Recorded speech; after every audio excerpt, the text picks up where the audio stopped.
d'où son idée du renforcement du maître d'œuvre, mais il faut aussi renforcer le maître d'ouvrage, et surtout, pour que le maître d'ouvrage n'ait pas à se soucier de tout cela, de confier son travail à un bureau de contrôle technique comme la SAIC, de façon à ce que, en lieu et place de l'État, par exemple, que la SAIC, par exemple, ou une autre entreprise qui a les mêmes compétences, puisse assurer le contrôle de l'exécution des travaux. Donc, je pense que c'est comme cela que on peut régler cette question-là. Parce qu'effectivement, comme vous l'avez dit, il y a de la frustration que 80% du marché fasse l'objet de sous-traitance et la marge subséquente revient plutôt à l'entreprise qui a fait l'offre de sous-traitance. D'accord, Mansour.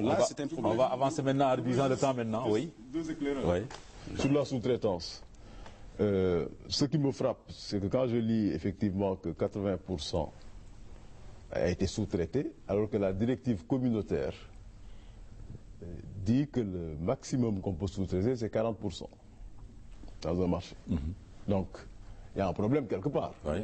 Deuxième élément qui me paraît important, c'est que, Monsieur le ministre le disait, mais dans l'article 47 des directives communautaires, vous retrouvez l'allotissement comme un des moyens de promouvoir les PME, parce que justement les marchés peuvent être répartis en un certain nombre de lots. Et je voudrais aussi qu'on n'évacue pas la question de la sous-traitance sans parler aussi de la co-traitance. Parce que les PME, on peut aussi les regrouper en fonction de leurs compétences pour leur permettre d'appréhender des parts de marché plus importantes. Ils auraient des capacités complémentaires. Alors, nous allons parler de qualité avec Alioune Badiane. Parler un peu de sous-traitance. Oui, très rapidement. Il nous reste 10 minutes maintenant. 2 minutes. Alors, je voudrais rajouter simplement à propos de la sous-traitance qu'en fait, on peut avoir deux types de sous-traitance. Il y a un autre type de sous-traitance où la petite et moyenne entreprise n'a pas les moyens ni financiers, ni matériels, ni la technicité peut-être pour faire l'ouvrage. Et à ce moment-là, on lui sous-traite la partie qu'elle peut faire et dans cette collaboration, la PME peut tirer profit quand elle est accompagnée par une société qui est plus grande qu'elle. Ça peut exister. L'autre aspect aussi, je suis d'accord que sous-traiter 80% du marché rien que pour ramasser la marge bénéficiaire, ça c'est impensable. Mais je pense aussi qu'il faut le traiter en amont et regarder les critères d'attribution du marché. Parce que même nous, les sociétés qu'on appelle grandes sociétés, des fois on fait les frais. Rapidement, on a fait un groupement avec CSE, on a été éliminé parce qu'on ne répondait pas aux critères. Là, ici, dans le Sénégal.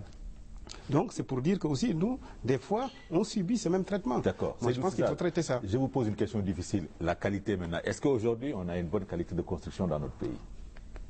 Oui, dans les gros ouvrages, on peut dire que nous avons une bonne qualité. Parce que là, les règles sont respectées. Les entreprises qui les réalisent confient la conception des ouvrages à des architectes, à des concepteurs. Un bureau d'études intervient, un bureau de contrôle intervient. Tandis que dans ce qu'on appelle la construction diffuse, là, nous n'avons pas des ouvrages de qualité. Pourquoi? Parce que simplement, les règles ne sont pas respectées. Entre la phase conception et la phase exécution, il y a aussi une transition qui n'est pas très bien respectée. Ceux qui réalisent les petits ouvrages, les logements, font recours rarement à des concepteurs. Le bureau d'études intervient que très rarement. Les études de sol ne sont pas réalisées.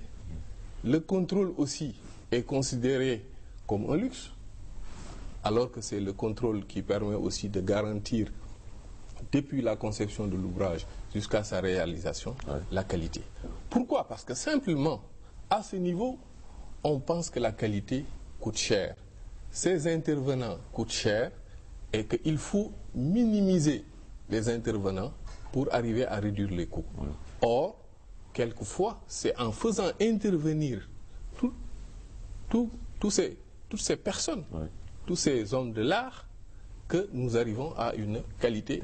Et ça permet quelquefois même d'économiser sur le budget. Bachir, vous pensez que ce livre de Alé Diouf peut permettre aux Sénégalais justement de régler tous ces problèmes que vient de soulever Seydou Sissal? D'abord, il sera informé. Oui. Et il va se poser des questions chaque fois qu'il devra construire sa propre maison, qu'il y a lieu d'avoir un contrôle, un conseil, etc. Donc il faut tout le temps lire le livre d'Alé Diouf. Non, le problème n'est pas de le lire. Oui. Mon problème, c'est l'accès, comme vient de dire le ministre, à ces services qui sont excessivement chers pour le Sénégalais lambda. Comment maintenant l'État ou l'urbanisme, etc., pourrait créer des instruments permettant une assistance par rapport au coût du bâtiment pour que ces acteurs puissent intervenir. Mais si vous demandez au Sénégalais lambda d'aller voir M. Alé Diouf, lui demander de venir contrôler son bâtiment pour peut-être je ne sais combien de millions, il ne le fera pas. Il sait qu'il n'a pas les moyens. C'est maintenant peut-être que là où l'État, l'urbanisme devrait mettre en place des instruments disant que le contrôle, le conseil sont obligatoires, mais son taux pour le Sénégalais lambda, pour un bâtiment de 30 millions, est fixé à tel taux, etc. C'est là, je pense qu'il faudrait mettre l'accent. Mais évidemment, on sort d'ici informé et on a peur. Parce qu'on se dit, est-ce que mon bâtiment ne va pas me tomber sur la tête? Alors, il faut. Alors, monsieur le ministre, le président sénégalais, Abdoulaye Wade, il dit un toit pour tous, avec de la qualité. Je suis sûr que le président malien dit la même chose. Absolument. Alors, qu'est-ce qu'il faut pour un toit pour tous? Non, je pense que c'est une vision, c'est un objectif politique, c'est une ambition. Maintenant, il faut décliner ça en action concrète et voir si cela est possible. Dans la réalité, je pense que c'est une conviction personnelle qu'il est très difficile de garantir un toit à tous. Mais il faut faire beaucoup de logements de différents standings de façon à ce que la majorité de nos concitoyens, en tout cas tous ceux qui ont la possibilité financière immédiate ou future d'accéder à une propriété, qu'ils puissent effectivement accéder à la propriété. Et c'est ainsi que, par exemple, au Mali, nous avons ce qu'on appelle le programme de logements sociaux. S'il y a un domaine dans lequel nous avons fait des avancées très très importantes de 2002 à maintenant, c'est bien le programme de logements sociaux. Et aujourd'hui, nous avons en chantier à peu près 40 000 logements sociaux qui s'ajoutent déjà à un bon parc. Et je vous dis que ces logements bénéficient soit à des salariés qui ont des très faibles moyens, soit à des veuves, à des veuves, etc., etc. Des personnes qui, laissées à elles-mêmes, sont incapables d'acquérir une maison. Et avec des règles tout à fait simples, c'est que premièrement, il faut obligatoirement loger dans la maison pour prouver que vous n'en avez pas d'autres.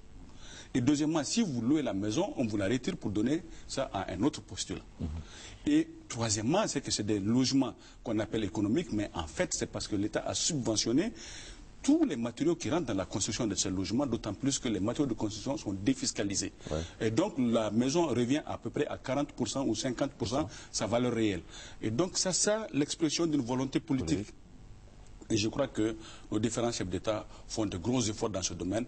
Mais comme l'a dit Mansour, vous savez, nos villes sont en train de prendre de l'extension. Depuis le 1er janvier 2008, il y a plus de citadins que de ruraux. Et la cadence va en s'accélérant, notamment dans nos pays. D'où la nécessité d'avoir des réponses à cet aménagement par rapport à cet aménagement urbain. Alors, Alé Diouf, l'auteur de ce livre « Discours de la construction », vous nous avez suivi, je suis sûr, avec beaucoup d'intérêt. Je vous ai vu prendre beaucoup de notes. J'aimerais bien avoir votre avis avant de dire au revoir aux téléspectateurs qui nous suivent ce soir. Je vous remercie d'avoir bien mené ce débat. Permettez-moi seulement, avant de faire un commentaire, de rendre grâce à Dieu. Alhamdulillahi Rabbil Alamin. Hamdan yuwafi ni'mahu wa yukafi mazidahu. Merci. Le plateau que l'on voit ici, chacun est à sa place. Et chacun fait son intervention par rapport au livre et par rapport à sa compétence. C'est ça l'esprit du livre. Et je constatais aussi, je peux dire que ce plateau symbolise l'intégration. Et cette intégration-là, on le vit par rapport à la présence de M. Ahmadou Diallo, et qui est un homme d'une grande ouverture. Je n'ai pas assez de mots pour le remercier parce qu'il n'a pas fait 24 heures à Bamako après son retour de la réunion du 25e sommet France-Afrique. Et il doit être à Bamako impérativement lundi. Donc, je lui ai vraiment très reconnaissant Je lui suis très reconnaissant pour sa présence. J'ai noté aussi que l'activité économique se manifeste par la réalisation de projets. Ouais. Et pour réaliser des projets, il faut une compétence, il faut une rigueur, il faut un professionnalisme. Vous avez beaucoup insisté sur ces mots dans votre livre, rigueur, professionnalisme. Oui, parce que c'est le maître mot de la réussite d'un projet. Ok. Ouais. Et pourquoi j'insiste sur ça? Oui. Parce qu'on ne peut rien faire, on ne peut rien réussir sans la rigueur, sans le professionnalisme. C'est pourquoi, si je devais dédier ce livre, je l'aurais dédié aux étudiants. Aux étudiants qui sont en formation d'ingénieur. Vous en avez parlé, ils font des stages chez vous également, à SCCC. Et je constate une chose, la formation d'ingénieur nécessite beaucoup de calculs. Mais il y a deux choses qu'on n'enseigne pas assez dans les écoles d'ingénieurs, c'est l'éthique et la déontologie.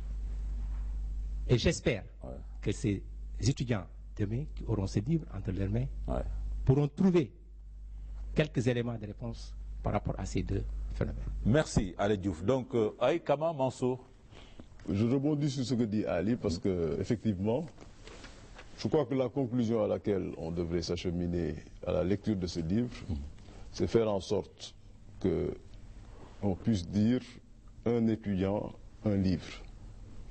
Moi, je vois vraiment un effort collectif autour de ce livre pour permettre aux étudiants qui sont dans ce secteur-là de l'avoir à leur disposition. Et je pense que les chefs d'entreprise comme nous devrons mettre la main à la poche pour faire en sorte que chaque étudiant puisse avoir un livre. C'est vraiment un appel que je lance à tous les chefs d'entreprise, tout patronat confondu, pour que les étudiants puissent être aidés à recevoir chacun ce livre-là, pour l'avoir à côté des autres livres dans lesquels ils plongent tous les jours et qui doivent les aider à mieux comprendre ce qui se passe dans leur pays. Le dernier mot au ministre, vous partirez avec beaucoup de caisses de ce livre-là, monsieur le ministre? Bien naturellement. Bien naturellement. Les ingénieurs stagiaires aussi. Les ingénieurs stagiaires aussi. Qui débutent. Il faut qu'ils aient ces livres. D'accord. Absolument. Alors, je vous remercie beaucoup, Ali Diouf, on vous remercie beaucoup. Je rappelle que ce livre que vous avez écrit, Discours de la construction, était aujourd'hui l'objet de notre débat. Je rappelle tout simplement qu'il est édité par Presse universitaire de Dakar et il est préfacé par Yves Le Solin. Yves Le Solin, c'est le président de Socotec à Paris. C'est une grosse boîte dans le contrôle qu'on connaît très bien également. Je recevais monsieur le ministre du Mali de l'Industrie, monsieur Mansour Kama, Seydou Sall, le professeur Bachir El Badiane. Merci en tout cas et nous vous recommandons beaucoup de lire ce livre. Merci également à ce public nombreux venu participer à ce débat. Merci et à très bientôt.